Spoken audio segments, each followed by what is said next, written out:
The radio crackled with desperation at 3:47 hours, somewhere over the Hindu Kush Mountains. Ghost Rider, this is Bravo 6. We're taking heavy fire from multiple positions. Air support is KIA. Repeat, Falcon 2 is down. We need immediate extraction. The voice belonged to Chief Petty Officer Marcus "Tank" Rodriguez, and for the first time in his 12-year career, fear crept into his transmission. 2,000 feet above the firefight, Lieutenant Colonel Valentina Valkyrie Kozlova heard every word through her F-22 Raptor's encrypted communications system. She wasn't supposed to be here. According to the mission brief, her sortie had been routine reconnaissance, a milk run to justify flight hours. But 40 minutes ago, she'd intercepted fragmentary intelligence about a SEAL team in distress. Their assigned air support eliminated by what appeared to be a sophisticated surface-to-air missile system that shouldn't exist in this sector. The tactical display showed 6 heat signatures surrounded by at least 30 hostiles in a compound that officially didn't exist on any map. Bravo 6 had been hunting high-value targets when their world turned upside down. Now they were pinned in a building with dwindling ammunition, their extraction bird shot down 3 clicks away, and enemy reinforcements streaming in from 3 directions. Ghost Rider, be advised we have wounded and are running low on ammo. ETA on close air support. Rodriguez's voice carried the weight of command, steady, professional, but tinged with the mathematics of survival that every operator understood. Valkyrie checked her fuel gauge and weapon systems. She had 20 minutes of station time, 6 AIM-120 missiles, and a full load of 20 rounds. Standard protocol demanded she request authorization for engagement. Chain of command existed for reasons written in blood and bureaucracy. But below her, American warriors were dying while she flew circles in a machine worth more than most people's houses. The morning sun painted the mountains in shades of amber and shadow, beautiful and indifferent to the violence unfolding in its light. Her HUD displayed 17 years of tactical data, countless hours of training, and simulation scores that put her in the top 1% of Raptor pilots. Yet none of that mattered if 6 good men died waiting for permission slips. She keyed her radio to the emergency frequency. Bravo 6, this is Valkyrie. I show your position. What's your immediate threat assessment? A pause, then Rodriguez again, confusion evident. Valkyrie, this is Bravo 6. We show no assets in our grid square. What's your aircraft type and authorization? Valkyrie's gloved hand hovered over her weapon's release. In 60 seconds, she would either save 6 lives or end her career. The choice had already been made the moment she heard their distress call. Bravo 6, I'm flying an F-22 Raptor, call sign Valkyrie. I don't have authorization for engagement, but I have eyes on 30+ hostiles surrounding your position. Her voice carried the calm professionalism that had earned her respect in a community that still questioned whether women belonged in fighter cockpits. Rodriguez's laugh came through static-laden and bitter. Roger that, Valkyrie. Appreciate the sentiment, but unless you're carrying a magic wand, we're pretty much screwed. These guys have some serious air defense capabilities. They took out Falcon 2 with what looked like a man-portable system that shouldn't exist in this grid square. Valkyrie banked her Raptor into a wide orbit, her radar painting targets below while her infrared systems identified heat signatures and weapon placements. The compound sprawled across 2 acres of rough terrain, with the SEAL team trapped in what appeared to be a former police station. Enemy forces had positioned themselves in a classic hammer and anvil formation, with heavy machine gun nests covering all escape routes. Bravo 6, I'm seeing 3 PKM positions, 2 mortar teams, and what looks like a technical with a mounted cannon moving to your 6 o'clock. Additionally, I count at least 4 possible SAM sites based on heat signatures and defensive positioning. Copy that, Valkyrie, so you can see us getting ready to die. That's comforting. Specialist Tommy Prophet Williams had grabbed the radio, his Georgia drawl thick with gallows humor. Through her targeting system, Valkyrie watched muzzle flashes strobe in the compound like deadly fireflies. The SEALs were putting up fierce resistance, but mathematics was mathematics. They had perhaps 20 minutes of ammunition left, and enemy reinforcements continued arriving. Her fuel gauge showed 18 minutes of station time. Her conscience told her that 6 men were about to die while she flew circles above them. Her training manual said to request authorization through proper channels. Her heart said that bureaucracy was a luxury dead men couldn't afford. Bravo 6 Valkyrie, I need you to mark your position with IR strobes and get as low as possible. I'm going to see what this bird can do. The radio fell silent for several seconds. Then Rodriguez came back on, his tone shifting from resignation to cautious hope. Valkyrie, say again, are you cleared for engagement? Negative, Bravo 6, but sometimes you have to choose between being right and being alive. She armed her weapons systems and felt the familiar vibration as her 20 cannon came online. Mark your position and stay down. Danger close, 30 seconds. Her hands moved across the controls with practiced precision, selecting targets and calculating engagement angles. Below her, 6 Americans waited for salvation or court-martial. Above her, the endless sky stretched toward a horizon that would remember this moment long after the paperwork was filed. The first burst of 20 cannon fire tore through the morning air like thunder made manifest. Valkyrie's F-22 screamed overhead at 400 knots, her cannon stitching destruction across the compound's northern perimeter, where a heavy machine gun nest had been suppressing the SEALs' movement. The PKM position vanished in a cloud of dust, concrete, and twisted metal. Holy shit, Prophet's voice crackled over the radio. Valkyrie, that was beautiful. You just turned that gun crew into pink mist. Rodriguez regained control of the comms, his voice tight with renewed hope. Outstanding, Valkyrie. That's one threat neutralized. We're still taking fire from the eastern wall, and that technical is moving into position for a clear shot at our 6. Valkyrie pulled her Raptor into a climbing turn, G-forces pressing her into her ejection seat as she maneuvered for another attack run. Her radar warning receiver remained blessedly quiet. Either the enemy's air defense systems weren't as sophisticated as initially feared, or they hadn't expected a stealth fighter to materialize over their ambush site. Bravo 6, I have eyes on the technical. One Toyota pickup with what looks like a ZSU-23 mounted in the bed. That's going to ruin your day if I don't address it. She rolled inverted, diving toward the target while her targeting computer calculated lead angles and impact points. The technical had just rounded a corner of the compound, its twin-barreled anti-aircraft gun swiveling toward the building where the SEALs were making their stand. The crew hadn't seen death approaching from above at nearly the speed of sound. Valkyrie's second gun run lasted 3 seconds and expended 80 rounds of high-explosive ammunition. The technical transformed from a weapon of war into a funeral pyre, its ammunition cooking off in a series of secondary explosions that lit the dawn like premature fireworks. That's 2 down, she radioed, pulling up and scanning for additional threats. Her fuel gauge showed 15 minutes remaining. Time was becoming as precious as ammunition. The compound erupted in confused shouts and sporadic gunfire as the enemy tried to locate their invisible tormentor.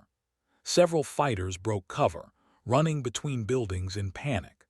Others began setting up what appeared to be shoulder-fired surface-to-air missiles, their movements tracked by Valkyrie's thermal imaging systems. Valkyrie, this is Bravo 6. Enemy contact is decreasing, but we're seeing movement consistent with SAM preparation. Multiple individuals with tube-like objects moving to elevated positions. Rodriguez's tactical assessment was delivered with the professional calm of a man who'd survived because he never stopped thinking. Roger that, Bravo 6. I see them too. This is about to get interesting. Valkyrie's voice betrayed no emotion, but her grip tightened on the stick. Shoulder-fired missiles were fast, heat-seeking, and specifically designed to kill aircraft. Even an F-22 stealth technology had limitations at close range against infrared guidance systems. The morning sun climbed higher, painting the mountains in harsh light and deep shadows. Below, 30 enemy fighters tried to kill 6 Americans, while an unauthorized guardian angel decided how much of her career she was willing to sacrifice for the lives of strangers. The first Stinger missile launched from the compound's eastern wall at 3:52 hours, its heat signature blazing across Valkyrie's threat display like a malevolent star. The weapon seeker head locked onto her Raptor's exhaust plume, tracking upward at Mach 2.2 with the single-minded determination of military engineering. Missile launch! Missile launch! Her radar warning receiver screamed electronic warnings while she threw the F-22 into a diving spiral, deploying chaff and flares in a desperate cloud of countermeasures. The Stinger passed within 50 meters of her starboard wing, its proximity close enough to rattle her teeth before it lost lock and spiraled harmlessly toward the mountains. "Valkyrie, what's your status?" Rodriguez's voice carried new urgency. The SEALs had heard the missile warning tones bleeding through her radio transmission. "Still flying, Bravo 6, but they're definitely trying to fix that problem." She leveled out at 8,000 feet, beyond the range of man-portable air defense systems, but also too high for effective close air support. The tactical problem was becoming complex. She needed to stay low enough to accurately engage targets, but high enough to avoid becoming one herself. Her fuel gauge showed 13 minutes of station time. Mathematics and physics were conspiring against all of them. "Valkyrie, we're starting to take concentrated fire again. Whatever you did to rattle their cage, they're taking it out on us." Prophet's drawl had acquired an edge that suggested their situation was deteriorating rapidly. Through her targeting pod, Valkyrie watched muzzle flashes resume their deadly strobing around the compound. The enemy had regrouped quickly after her initial attacks, adapting their tactics with the professional competence that made them dangerous opponents rather than mere targets. She counted at least 4 more SAM teams positioning themselves at cardinal points around the compound, a defensive formation designed to create overlapping fields of fire that would trap any aircraft attempting close air support. They'd learned from their first encounter with American air power and were determined not to repeat their mistakes. "Bravo 6, I'm seeing multiple SAM sites going active. These guys know what they're doing." Her voice remained steady, but inside her helmet, sweat beaded despite the aircraft's environmental systems. "I need to try something different." "Copy that, Valkyrie. Whatever you're thinking, do it fast. We just lost our medic." The words hit her like physical blows. Petty Officer Second Class David "Doc" Harrison had been treating wounded throughout the firefight, his medical training and courage keeping the team functional despite mounting casualties. Good men were dying while she flew circles, calculating angles of attack and fuel consumption. She armed an AIM-120 missile and began descending toward the compound at a shallow angle, using terrain masking to approach from an unexpected direction. The AMRAAM wasn't designed for ground targets, but its 100-pound warhead would devastate anything it hit. Sometimes unconventional problems required unconventional solutions. Bravo 6 marked the largest concentration of enemy personnel with IR strobes. "I'm coming in from the southwest with something that should rearrange their priorities." The morning sky stretched endlessly above her, indifferent to the small drama of life and death unfolding in its shadow. The AIM-120 missile streaked downward at 3 times the speed of sound. Its radar seeker locked onto the coordinates Valkyrie had designated based on the SEAL's infrared markers. The weapon hadn't been designed for surface targets, but kinetic energy and high explosives were remarkably adaptable to various tactical applications. The missile impacted the compound's main courtyard with the force of a small earthquake, its warhead detonating among a concentration of enemy fighters who'd been preparing for another assault on the police station. The explosion lifted bodies, weapons, and chunks of concrete into the morning air, scattering the attack formation like leaves in a hurricane. Jesus Christ, Prophet's voice carried awe and gratitude in equal measure. Valkyrie, that was a beautiful sight. You just turned about 15 bad guys into component parts. Through her targeting pod, Valkyrie watched the aftermath of her unconventional attack. The compound's courtyard had transformed into a crater surrounded by confused and demoralized survivors. Secondary explosions continued as abandoned weapons and ammunition cooked off in the flames. Bravo 6, this is Valkyrie. How's your tactical situation? She banked her Raptor into another orbit, scanning for remaining threats while her fuel gauge continued its relentless countdown to mathematical certainty. Much improved, thanks to you. Enemy contact has decreased significantly, but we're still taking sporadic fire from the western positions. We count at least 10 hostiles remaining, and they're probably calling for reinforcements. Rodriguez's situational assessment carried the weight of hard-earned experience. Valkyrie's radar warning receiver detected multiple radar signatures approaching from the east, aircraft inbound at high speed. Her blood chilled as she realized the enemy's air defense capabilities might extend beyond shoulder-fired missiles. Bravo 6, I'm detecting fast-moving aircraft approaching your grid square from bearing 090. Could be enemy close air support or reinforcements. Her voice remained professionally calm while her mind calculated time, distance, and the likelihood of survival for all involved parties. Negative, Valkyrie. Rodriguez's voice carried a note she couldn't quite identify. Those are friendlies. Cavalry's finally arriving. 2 F-16 Fighting Falcons appeared on her tactical display, their IFF transponders painting them as friendly aircraft with proper authorization for the engagement. Behind them, a pair of A-10 Thunderbolts approached at lower altitude, their pilots undoubtedly carrying official orders and legitimate weapons release authority. Valkyrie's unauthorized intervention was about to become a matter of public record. Her career in the Air Force was effectively over, terminated by radio transmissions that had been recorded and would be reviewed by boards of inquiry composed of officers who'd never had to choose between regulations and lives. Valkyrie, this is Gunslinger Lead. We have you on scope. State your mission and authorization. The F-16 flight leader's voice carried the crisp authority of someone flying with proper orders and chain of command approval. She keyed her radio for what might be her final transmission as an Air Force officer. Gunslinger Lead, this is Valkyrie. I engaged multiple enemy positions threatening friendly ground forces. I do not have authorization for weapons release.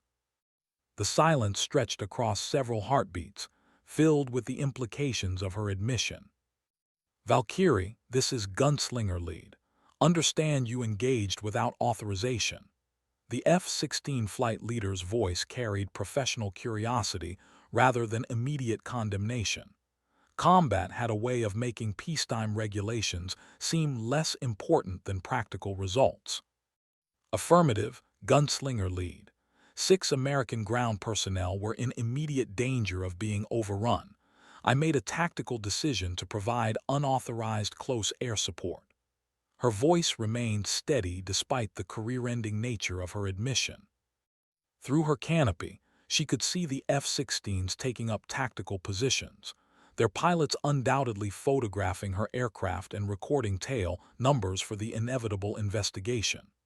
The A-10s had descended to attack altitude, their pilots scanning the compound for remaining targets worthy of their 13 GAU-8 cannons. Bravo 6, this is Warthog Lead. We're taking over close air support duties. Can you provide a tactical assessment of remaining threats? The A-10 pilot's voice carried the unhurried confidence of someone flying a tank with wings. Rodriguez came back immediately. Warthog Lead, this is Bravo 6. Valkyrie neutralized approximately 20 hostiles and eliminated all heavy weapons positions. We estimate 10 or fewer remaining enemy personnel in defensive positions along the western wall. Friendly casualties: 1 KIA, 2 WIA, all stable. Copy that, Bravo 6. We'll clean up the remaining resistance. Valkyrie, you're released from station. RTB and report to your squadron commander immediately upon landing. Return to base.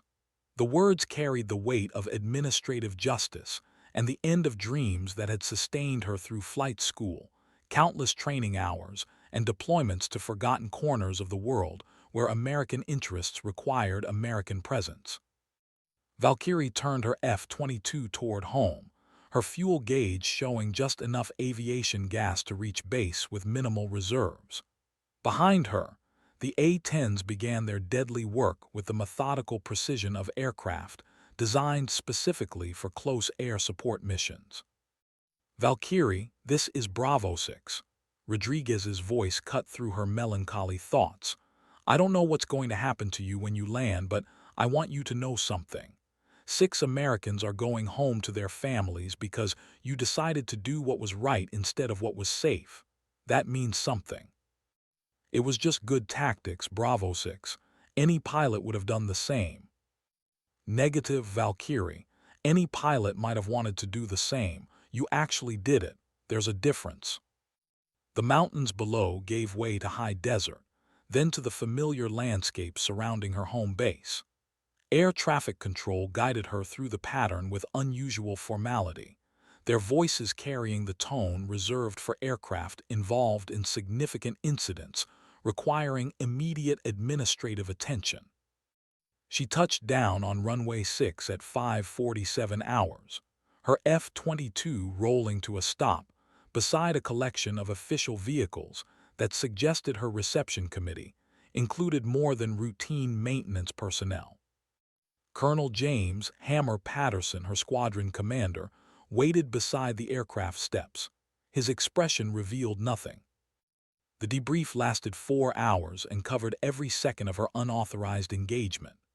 Colonel Patterson sat across from her in the sterile conference room, his expression carefully neutral as she recounted the tactical decisions that had saved 6 lives and ended her career. A court reporter transcribed every word, while a digital recorder captured nuances that might prove significant during the inevitable courts-martial. Let me understand this correctly, Lieutenant Colonel Kozlova. Patterson's voice carried no emotion. You intercepted a distress call from ground forces outside your assigned mission area, engaged multiple enemy positions without authorization, expended government ordnance without proper weapons release authority, and knowingly violated rules of engagement protocols. That's correct, sir. She met his gaze without flinching. 17 years of service had taught her that dignity was something no board of inquiry could take away.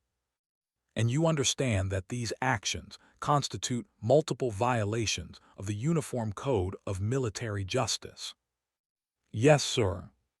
Patterson closed the file and leaned back in his chair.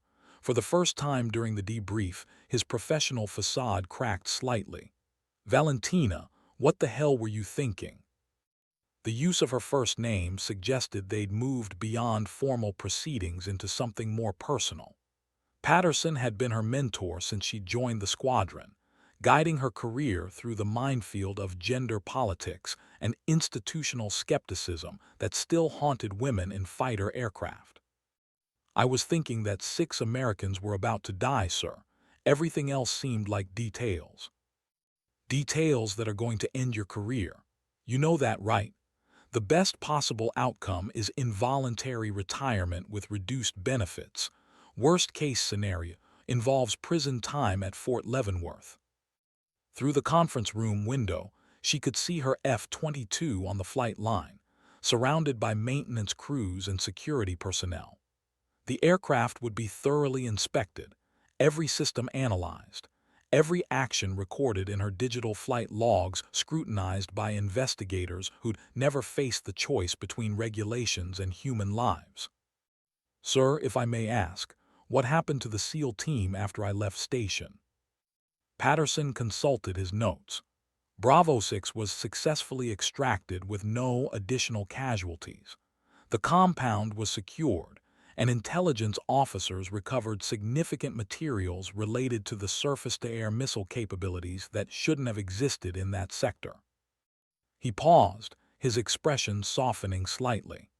Chief Rodriguez specifically requested that his after-action report include a commendation for the pilot who provided initial close air support.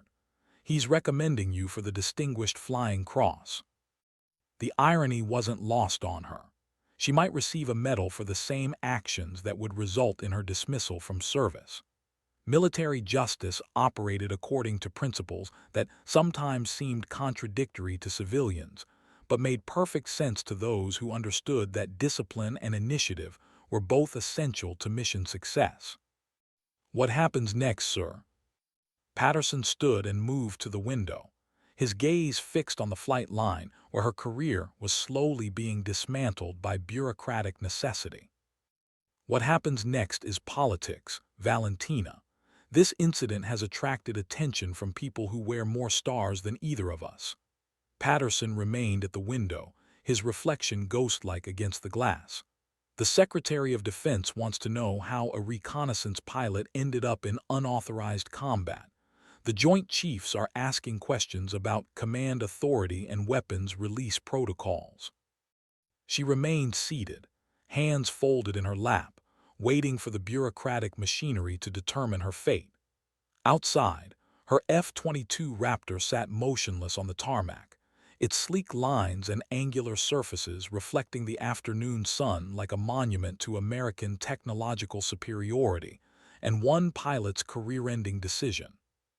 There's also been interest from congressional representatives on the Armed Services Committee. Seems that saving 6 Navy SEALs without proper authorization makes for compelling television. Patterson's tone suggested he found the political implications distasteful, but inevitable. I didn't do it for television, sir. I know that. You did it because it was the right thing to do.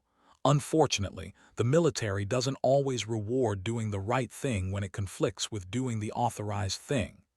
He turned from the window, his expression carrying the weight of command decisions that had shaped careers and lives. But sometimes the system surprises you. A knock on the conference room door interrupted their conversation. Colonel Patterson's aide entered, carrying a manila folder marked with classification stamps and official seals that suggested its contents originated from significant altitudes in the command structure. Sir, priority message from CENTCOM. Eyes only for Lieutenant Colonel Kozlova. Patterson accepted the folder and dismissed his aide with a gesture. He broke the seal, read the contents quickly, then handed the documents to her with an expression she couldn't interpret. The letterhead bore the insignia of United States Central Command, and the message was brief, formal, and utterly unexpected. Lieutenant Colonel Valentina Kozlova is hereby commended for exceptional airmanship and tactical decision-making in support of ground forces under enemy fire. Her actions directly resulted in the preservation of American lives and the successful completion of a classified operation. By order of General Marcus Thompson, CENTCOM Commander, all administrative actions related to this incident are suspended pending further review. She read the message twice, searching for bureaucratic language that might diminish its apparent meaning. The words remained unchanged, offering a reprieve she hadn't dared to hope for. Sir, I don't understand. Patterson's expression finally revealed something approaching satisfaction. It seems your unauthorized rescue mission wasn't as unauthorized as we initially believed. The SEAL team you saved wasn't just on a routine operation. They'd been tracking a high-value target with connections to advanced air defense systems. The intelligence they recovered has significant implications for ongoing operations. The conference room fell silent except for the distant sound of jet engines from the flight line, where other pilots prepared for missions that would either enhance or end their careers based on decisions they hadn't yet been forced to make. 3 weeks later, Valentina stood at attention in the base auditorium as General Thompson read the citation for the Distinguished Flying Cross. The medal's ribbon displayed the red, white, and blue of American military aviation, but its weight against her uniform seemed insignificant compared to the knowledge that 6 men had returned home to their families. The ceremony attracted media attention that made her profoundly uncomfortable. Reporters described her as a hero, a term she rejected instinctively. Heroes were people who died for causes greater than themselves. She'd simply been a pilot who'd made tactical decisions based on immediate circumstances and available firepower. Chief Rodriguez and his surviving team members occupied the front row, their dress uniforms carrying ribbons that testified to careers spent in dangerous places doing necessary work. Prophet caught her eye during the ceremony and offered a slight nod of acknowledgement. Professional recognition between warriors who understood that survival often depended on someone else's willingness to risk everything. After the medal presentation, Rodriguez approached her during the reception that followed all such events. He carried himself with the confident bearing of someone accustomed to making life-or-death decisions in environments where hesitation meant failure. "Ma'am, I wanted to thank you again for what you did out there. My youngest daughter just started college, and my wife was already planning my funeral when we got pinned down in that compound." His handshake was firm, carrying the weight of genuine gratitude. "You gave us a second chance. You would have found a way out, Chief. SEALs always do." "Maybe, but your intervention gave us options we didn't have before. That technical you destroyed would have killed all of us within the next 5 minutes. The mathematics were pretty clear." The reception continued around them, filled with conversation about tactics, training, and the endless bureaucracy that governed military operations. But Valentina found herself thinking about the mountains of Afghanistan, where morning sunlight painted ancient peaks in colors that had inspired poets and challenged warriors for thousands of years. Her career had survived, enhanced by official recognition and media attention that would probably follow her for years. But the real validation came from knowing that her tactical decisions had practical consequences measured in American lives preserved and families kept whole. Later that evening, she sat in her quarters reviewing the after-action reports from the incident. The paperwork contained technical details about weapons expenditure, flight times, and communications protocols, but it couldn't capture the weight of decision-making under pressure or the satisfaction of precision flying in combat conditions. Her phone buzzed with a text message from an unknown number. "Valkyrie, this is Prophet. Thanks for keeping us breathing. If you're ever in Georgia, beers on me. Stay dangerous." She smiled, appreciating the sentiment and the underlying professional respect it represented. Outside her window, F-22 Raptors sat ready on the flight line, their pilots preparing for missions that would test their training, judgment, and willingness to make difficult decisions when circumstances demanded immediate action. 6 months after the incident, Valentina received orders for a new assignment that surprised even her squadron commander. The Pentagon had created a specialized unit tasked with developing close air support doctrine for unconventional warfare scenarios, and they wanted officers with practical experience in making split-second tactical decisions. The assignment came with a promotion to full colonel and responsibilities that would shape how American air power supported ground forces in complex operational environments. Her unauthorized engagement had become a case study taught at the Air Force Academy, analyzed by tactical experts who understood that military excellence sometimes required thinking beyond established parameters. Her new office at the Pentagon overlooked the Potomac River, where morning light reflected off water that had witnessed the birth and growth of American military power. The walls displayed photographs from various deployments, including one from her F-22 cockpit, showing the Afghan mountains where 6 Americans had waited for salvation, while she calculated fuel consumption and career consequences. Colonel Patterson visited during her first week in Washington, bringing news from the squadron and updates on pilots she'd mentored over the years. They had lunch at a restaurant frequented by military officers, where conversations inevitably turned to operational challenges and the eternal tension between innovation and institutional stability. You know, Valentina, your actions that day changed more than just your career. The entire Air Force is reconsidering how we train pilots to make independent decisions in support of ground forces. Patterson's expression carried the satisfaction of a commander whose subordinate had exceeded expectations in ways that reflected well on his leadership. I just did what the situation required, sir. Any pilot with adequate training and available ordnance would have made the same choice. That's not entirely accurate. We've conducted simulations with various pilots facing identical scenarios. About 60% requested authorization before engaging, which would have resulted in the loss of all 6 ground personnel. 20% disengaged entirely, citing fuel constraints and lack of proper orders. The statistics were sobering, but not entirely surprising. Military training emphasized following procedures and respecting chain of command, principles that served the institution well but occasionally conflicted with tactical necessities that required immediate action. Her current assignment involved analyzing such scenarios and developing training protocols that would better prepare pilots for situations where traditional decision-making processes were inadequate. The work combined her operational experience with academic research, conducted by officers who understood that future conflicts would require adaptability, rather than rigid adherence to predetermined responses.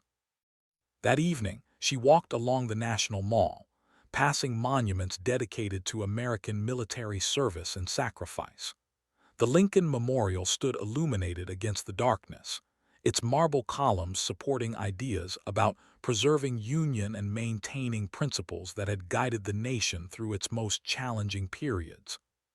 Her phone contained dozens of messages from reporters requesting interviews about her experience, but she declined most media opportunities. The story belonged to 6 Navy SEALs who'd survived because someone with appropriate aircraft and ordnance had been in the right place at the right time, with the judgment to act decisively. 2 years into her Pentagon assignment, Colonel Kozlova received an encrypted message from Chief Rodriguez, who'd been promoted to senior chief and was preparing for another deployment. The communication was brief, but carried personal significance that transcended official military correspondence. "Ma'am, wanted you to know that my daughter graduated college last week. She's going to medical school to become a trauma surgeon. Says she wants to save lives like someone saved her dad's. Thought you should know that your decision had consequences you probably didn't consider. Respectfully, Senior Chief Rodriguez." The message arrived as she was reviewing training scenarios designed to help pilots develop better tactical decision-making skills under pressure. Her work had evolved into something approaching military philosophy, exploring the intersection between individual judgment and institutional requirements in environments where both were essential to mission success. Her office had become a destination for junior officers seeking guidance on career development and the challenges of leadership in complex operational environments. She found these conversations rewarding, particularly when they focused on the importance of maintaining professional competence while preserving the humanity that made military service meaningful. The Pentagon's corridors carried the weight of American military history, where decisions made in air-conditioned conference rooms had consequences measured in lives preserved or lost on distant battlefields. Her small role in that machinery involved ensuring that future pilots would be better prepared to make difficult choices when circumstances demanded immediate action without clear authorization. Her personal life had settled into routines that provided stability amid the chaos of military service. She maintained friendships with pilots from various assignments, stayed current on tactical developments through professional journals, and found time for activities that reminded her why preserving American lives was worth the bureaucratic complexities that sometimes seem to obstruct that fundamental purpose. On weekends, she often drove to Arlington National Cemetery, where white headstones marked the graves of Americans who died serving causes greater than themselves. The orderly rows represented sacrifice that gave meaning to concepts like duty, honor, and country that could sometimes seem abstract amid the daily minutiae of military bureaucracy. Walking among those graves, she thought about the arbitrary nature of survival in combat environments and the responsibility that came with making tactical decisions affecting other people's lives.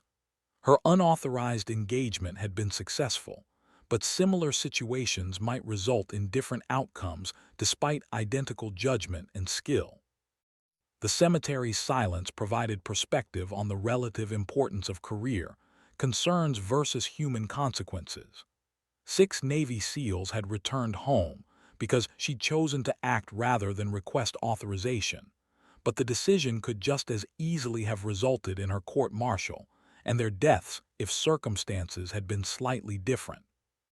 Such reflections reinforced her commitment to developing training programs that would better prepare future pilots for situations requiring independent judgment under pressure. The work wasn't glamorous, but it had practical applications that might preserve lives in circumstances she couldn't predict or control. 5 years after the Afghan incident, Colonel Kozlova was selected for promotion to Brigadier General and assignment as Deputy Commander of Air Combat Command's Training Division. The promotion ceremony took place at Langley Air Force Base, where she'd first learned to fly the F-22 Raptor that had carried her into unauthorized combat over the Hindu Kush Mountains. The ceremony attracted attendance from officers whose careers had intersected with hers over 2 decades of service. General Thompson, who'd suspended administrative action against her years earlier, delivered remarks about leadership requiring judgment rather than mere adherence to procedures. His words carried particular weight given his own experience making strategic decisions affecting thousands of American military personnel. Senior Chief Rodriguez attended with his family, including his daughter who just completed her first year of medical school. Their presence reminded everyone that military careers were ultimately measured by their impact on human lives rather than administrative achievements or bureaucratic success. After the ceremony, she found herself in conversation with young pilots who viewed her unauthorized engagement as an example of professional courage rather than regulatory violation. Their perspective suggested that military culture was evolving to recognize the importance of independent judgment in situations where traditional decision-making processes were inadequate. Her new responsibilities included overseeing training programs designed to prepare pilots for the complex operational environments that characterized modern warfare. The work involved balancing institutional requirements with tactical necessities, ensuring that future aviators would be equipped to make difficult decisions when circumstances demanded immediate action. The assignment also provided opportunities to influence policy discussions about rules of engagement, command authority, and the circumstances under which tactical commanders could exercise independent judgment. These conversations occurred in conference rooms far removed from combat zones, but their outcomes would affect American military personnel operating in dangerous environments where hesitation could prove fatal. Her office displayed the Distinguished Flying Cross she'd received for actions that had initially threatened to end her career. The medal served as a reminder that military excellence sometimes required thinking beyond established parameters, making decisions based on tactical necessities rather than procedural requirements. Evening briefings often included intelligence reports from ongoing operations around the world, where American pilots provided close air support to ground forces facing situations similar to those encountered by Bravo 6 in Afghanistan. Each report reinforced the importance of training programs that emphasized judgment and adaptability, rather than rigid adherence to predetermined responses. Her work had evolved from tactical flying to strategic thinking, but the fundamental purpose remained unchanged, ensuring that American military personnel had the training, equipment, and authority necessary to accomplish their missions, while minimizing casualties among friendly forces. The transition from combat pilot to senior staff officer represented the natural progression of military careers, but she occasionally missed the immediacy of tactical flying, where decisions had immediate consequences measured in successful mission completion rather than bureaucratic approval.